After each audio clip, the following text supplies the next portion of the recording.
আসসালামু আলাইকুম। আজকে দেখাচ্ছি দারুণ মজার তালের পিঠা বা বড়া। আমরা প্রথমে এখানে ১ কাপ চালের গুঁড়া এবং ৩ কাপ আটা নিয়েছি। নিয়ে স্বাদ মতো লবণ দিয়েছি অর্থাৎ ১/২ চামচ। আর হচ্ছে এখানে ১ কাপ চিনি দিয়েছি। আর এখানে তালের যে পিউরিটা আছে সেটা আমরা এর মধ্যে ঢেলে দিচ্ছি। এটা দিয়েও মাখাবেন প্রয়োজন মতো যতটুকু পানি লাগবে দিয়ে একটু নরম একটা ডো তৈরি করে নেবেন।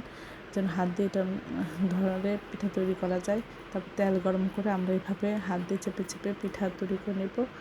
এটা একটু খেয়াল করলেই আপনারা বুঝতে পারবেন এবং করতে পারবেন। এভাবে একটু নরম হলেই পিঠাটা খেতে ভালো লাগে বেশি। পিঠাটা নরম সফট হয়। আর ডোটা একটু শক্ত হলে পিঠাটা শক্ত হয়ে যায়। এভাবে প্রথমে একটু কষ্ট করে দিলে আমরা পিঠাটা খেতে খুব ভালো লাগে, টেস্টি হয়। তারপরে লাল লাল ব্রাউন কালার হয়ে গেলে আমরা এটা নামিয়ে পরিবেশন করব। এটা খেতে অসাধারণ লাগে, ছোটো বড়ো সবাই খুব পছন্দ করে। আশা করি তালের সিজনে এই রেসিপিটা আপনারা একবার হলেও ট্রাই করে দেখবেন। আর এটা না খেলে মনে হয় যে তালের সিজনটাই মিস হয়ে গেল। সবাই আমার চ্যানেলটি লাইক এবং শেয়ার দেবেন, সাবস্ক্রাইব করবেন, প্রিয়জনকে বেশি বেশি করে শেয়ার দেবেন। আমার চ্যানেলে সব রকম রান্নার রেসিপি রয়েছে, আশা করি দেখবেন।